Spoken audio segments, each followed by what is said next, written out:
देख रहे हैं प्रेरणा संवाद। मैं हूं पल्लवी। आज के प्रमुख समाचारों पर एक नजर। काकोरी ट्रेन एक्शन के नायकों की याद में उत्तर प्रदेश सरकार 15 से 19 दिसंबर तक काकोरी बलिदान दिवस समारोह मना रही है।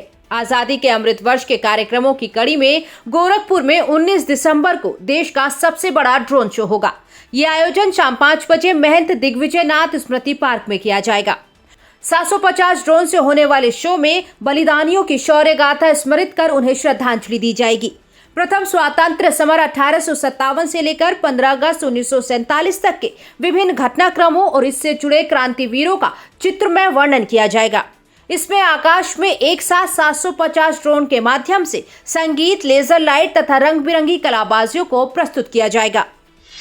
राम जन्मभूमि ट्रस्ट निर्माण समिति के महासचिव चंपत राय ने बताया कि मासिक बैठक के पहले दिन परकोटे के निर्माण को लेकर चर्चा हुई। साथ ही झरोखे, लोअर प्लेंथ, मंदिर के फर्श पर लगने वाले मकराना मार्बल, परिक्रमा मार्ग आदि विषयों पर चर्चा हुई। उन्होंने बताया कि राम जन्मभूमि में महाराष्ट्र की टीक लकड़ी के लगभग 12 दरवाजे लगेंगे। बैठक में सभी यात्री सुविधाओं को लेकर भी चर्चा हुई। सबसे पहले 25,000 यात्रियों के लिए यात्री सुविधा में निःशुल्क व्यवस्था की जाएगी। वहीं चर्चा की गई कि मंदिर का निर्माण तय समय से पहले अक्टूबर 2023 तक पूरा कराया जा सके, जिससे आगे की योजना पर काम किया जा सके। शामली के मनिहारान क्षेत्र की रहने वाली दिव्या नामदेव को प्रधानमंत्री नरेंद्र मोदी ने दिल्ली स्थित अपने कार्यालय में सम्मानित किया। दिव्या सीबीएसई में 10वीं कक्षा की इंडिया टॉपर है। दिव्या ने बोर्ड परीक्षा में सभी विषयों में 100% अंक प्राप्त किए थे। दिव्या के पिता का कहना है कि बेटी के कारण उन्हें भी प्रधानमंत्री से मिलने का गौरव प्राप्त हुआ है। उन्होंने बताया कि प्रधानमंत्री स्वयं अपनी कुर्सी से उठ खड़े हुए और बेटी दिव्या को भविष्य में भी स्वर्णिम उपलब्धियां प्राप्त करने के लिए प्रोत्साहित किया।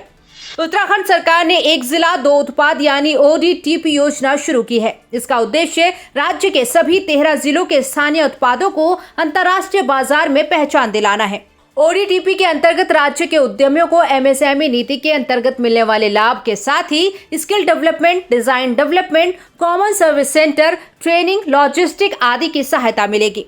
देहरादून मशरूम और बेकरी प्रोडक्ट्स को इस योजना के अंतर्गत चुना गया है। इस योजना के बाद प्रदेश के युवाओं की बेरोजगारी दूर करके उन्हें आर्थिकी से जोड़कर पलायन करने से भी रोका जा सकेगा।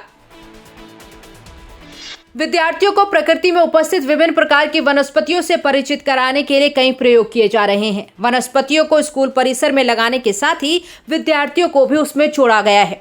प्रयागराज के मेवालाल अयोध्या प्रसाद इंटर कॉलेज सहित कई स्कूलों में औषधीय वाटिका बनी है। प्रयागराज के मेवालाल अयोध्या प्रसाद इंटर कॉलेज के छात्र विभिन्न वनस्पतियों के आम जीवन में प्रयोग को भी भली प्रकार से समझने लगे हैं। वे पौधों को पहचानने के साथ उनके वानस्पतिक नाम, गुण, धर्म को तो समझ ही रहे हैं, बल्कि औषधीय प्रयोग से भी परिचित हो रहे हैं। CBSE संचालित राजकीय अभिनव विद्यालय दांदूपुर चाका के अब अधिकांश बच्चे भी इन पौधों के औषधीय प्रयोग से परिचित हो चुके हैं। खाली समय में वो इनकी देखभाल भी करते हैं। कृषि, सामाजिक विज्ञान और पर्यावरण संरक्षण जैसे विषयों को समझने में ये गतिविधियां सहायक सिद्ध हो रही हैं।